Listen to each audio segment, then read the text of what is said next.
ದಕ್ಷಿಣ ಕನ್ನಡ ಜಿಲ್ಲಾ 28ನೇ ಕನ್ನಡ ಸಾಹಿತ್ಯ ಸಮ್ಮೇಳನದ ಅಧ್ಯಕ್ಷರಾಗಿ ಆಯ್ಕೆಯಾಗಿರುವ ಹಿರಿಯ ಪತ್ರಕರ್ತರಾದ ಚಿದಂಬರ ಬೈಕಂಪಾಡಿಯವರನ್ನು ಮಂಗಳೂರು ಪ್ರೆಸ್ ಕ್ಲಬ್ ವತಿಯಿಂದ ನಗರದ ಪತ್ರಿಕಾ ಭವನದಲ್ಲಿ ಸನ್ಮಾನಿಸಲಾಯಿತು. ಮಂಗಳೂರು ಪ್ರೆಸ್ ಕ್ಲಬ್ ಅಧ್ಯಕ್ಷ ಪಿಬಿ ಹರೀಶ್ ರೈ ಅಧ್ಯಕ್ಷತೆ ವಹಿಸಿದ್ರು. ಹಿರಿಯ ಪತ್ರಕರ್ತ ಕೆ ಆನಂದ್ ಶೆಟ್ಟಿ ಸನ್ಮಾನ ನೆರವೇರಿಸಿದ್ರು.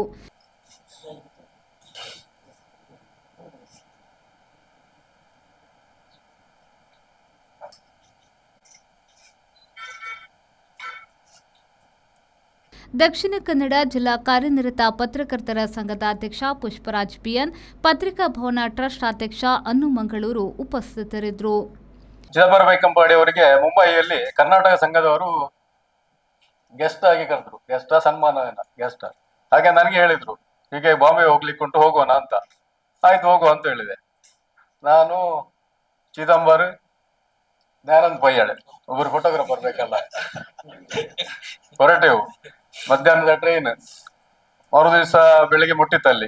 ಅವರು ಹೋಟೆಲ್ ವ್ಯವಸ್ಥೆ ಎಲ್ಲ ಒಳ್ಳೆ ವ್ಯವಸ್ಥೆ ಎಲ್ಲ ಮಾಡಿದ್ರು. ಹೋಟೆಲ್ಗೆ ಹೋದೆವು, ಎಲ್ಲ ಊಟ ಆಯ್ತು. ಮಧ್ಯಾಹ್ನ ನಂತರ ಸಂಜೆ ಆಗುವಾಗ ಒಂದು ತಿರುಗಾಡಿಕೊಂಡು ಸ್ವಲ್ಪ ಬೀದಿಯಲ್ಲಿ ಹೋಗುವ, ಘಾಟ್ಕೋಪರ್ ಬಾಂಬೆ, ನಮ್ಮ ಮೊದಲು ಹೋಗಿಲ್ಲ ಅಲ್ಲಿಗೆ, ಹೋಗುವ ಅಂತ ಹೋದೆವು 3 ಜನ. ಹೋಗ್ತಾ ಇರುವಾಗ ಒಂದೇ ಸಮನೆ ಚಡಬಡ ಸೌಂಡ್ ಕೇಳಿತ್ತು. ಜನರೆಲ್ಲ ಓಡ್ತಾ ಇದ್ದಾರೆ, ಗೂಡಂಗಡಿಯವರು ಅಂಗಡಿಯವರು ದೂಡಿಕೊಂಡು ಓಡ್ತಾ ಇದ್ದಾರೆ. ನಾನು ಕೃತಜ್ಞತೆ ಸಲ್ಲಿಸ್ತೇನೆ. ಮುಖ್ಯವಾಗಿ ಓರ್ವ ಪತ್ರಕರ್ತನ ನೆಲೆಯಲ್ಲಿ ನನ್ನನ್ನು ಗುರುತಿಸಿದ್ದು ಅದು ಅವರ ದೊಡ್ಡತನ ಅಂತೇಳಿ ಹೇಳಲಿಕ್ಕೆ ಬಯಸ್ತೇನೆ.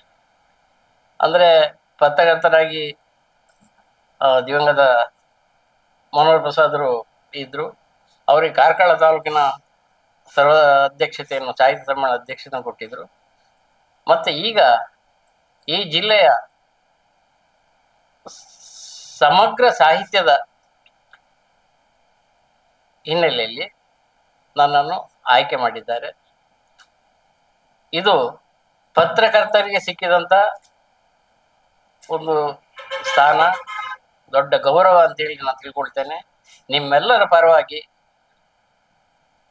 ನಾನು ಕೂಡ ಕೃತಜ್ಞತೆಯಿಂದಲೇ ಈ ಸ್ಥಾನವನ್ನು ವಹಿಸ್ಕೊಳ್ತೇನೆ ಅಂತ ಹೇಳುವ ಮಾತನ್ನು ನಿಮಗೆ ಕೊಡ್ಲಿಕ್ಕೆ ಬಯಸ್ತೇನೆ.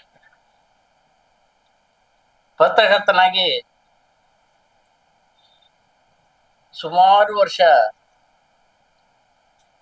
ದುಡಿದ ಅನುಭವ, ಕವಿಯಾಗಿ,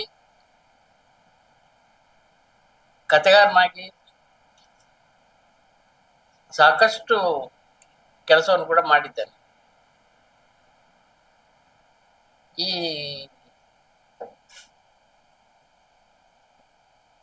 ಪತ್ರಕರ್ತ ಆದದ್ದು ನಂತರ, ಮೊದಲು ಆದದ್ದು ಸಾಹಿತ್ಯ.